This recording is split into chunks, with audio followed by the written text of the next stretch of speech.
If they lose this game tonight, then you can cancel Christmas because you have some much bigger problems than just Caitlin Clark being out. You might as well take down the tree and pack up the ornaments, because the worst case scenario just became reality.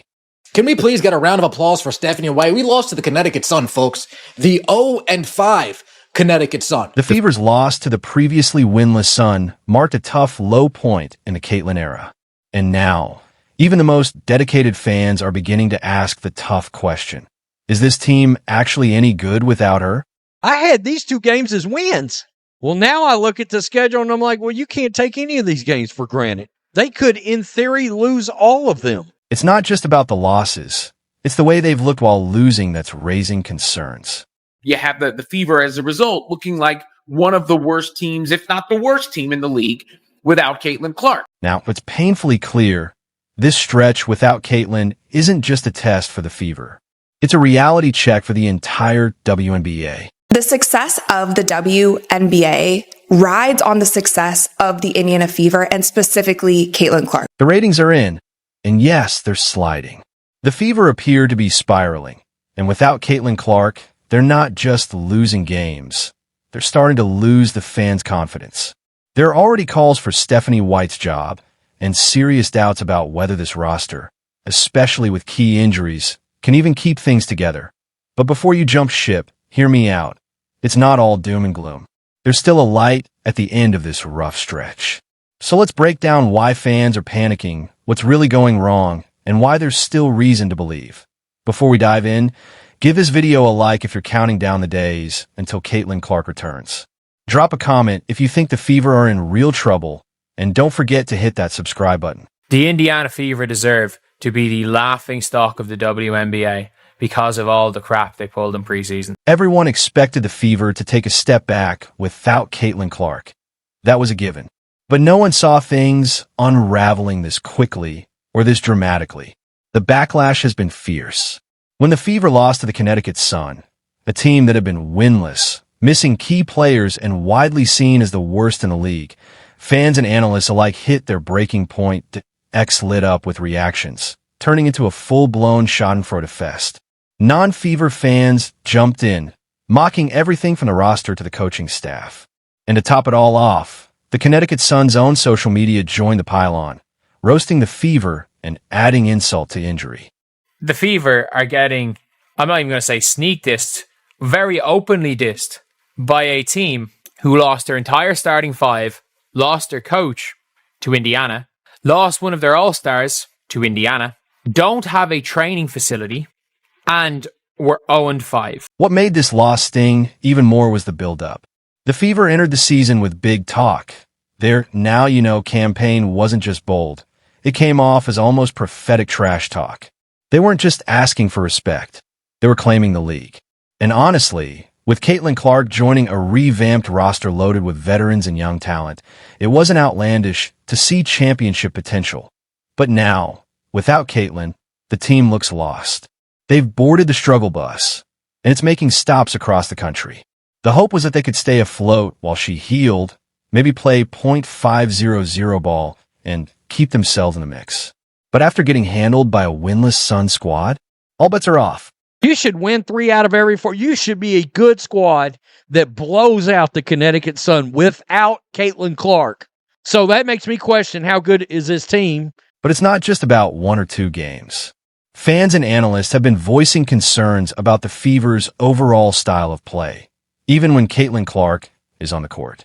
Frustration is growing with head coach Stephanie White, who arrived with a reputation as a basketball mind and handles the media well, but hasn't shown she knows how to maximize the talent on this roster. And how much grace are we going to give to a coach because the coach says, we're working things out for the rest of the season. We're trying to figure out our identity. You shouldn't need to figure out your identity. You have Caitlin effing Clark on your team. At least run. Put in some effort. Run. Don't try to grind a team down and win a game in the 70s. Because when Caitlin Clark comes back, you're not going to be able to do that. Remember those preseason interviews with Sophie Cunningham? She talked about being excited for a fast-paced, run-and-gun offense. Something dynamic, up-tempo, and high energy. But what we've seen on the court has been the complete opposite.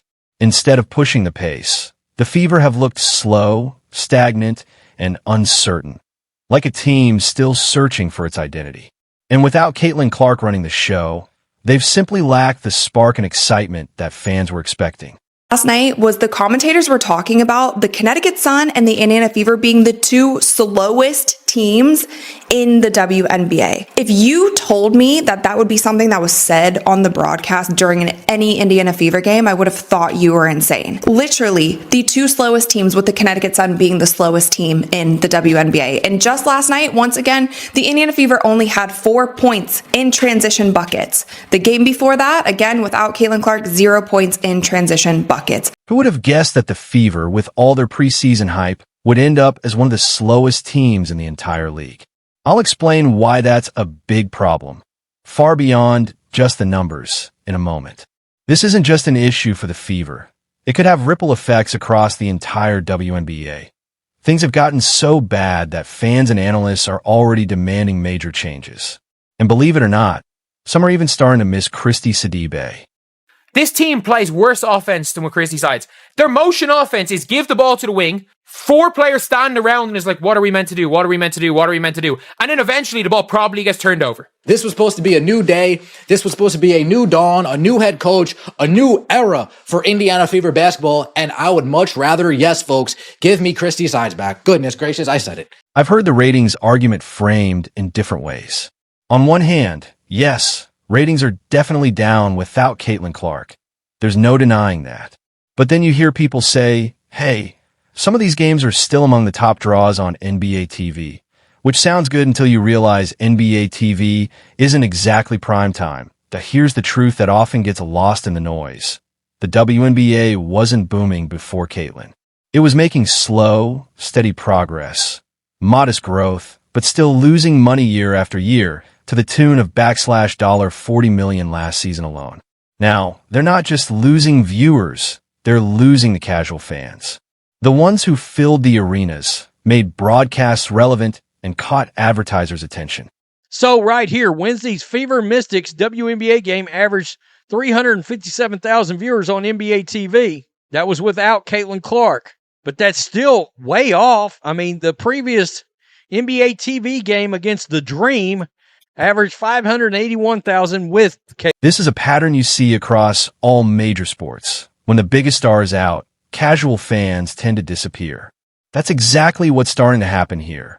Now, not everyone is hitting the panic button. Some are pointing to decent numbers and trying to put a positive spin on things. But here's how I see it. A lot of people are tuning in right now mainly to see how the Fever manage without Caitlin Clark. And so far, the results have been rough. Disaster. And a lot of people were like, well, Caitlin Clark's not growing the game if people won't tune in with her. Look, people tuned out when Jordan went to baseball. They tuned out of the NBA when Jordan went to baseball. And then when Jordan retired, they tuned back out again until Kobe came along. This is not hard.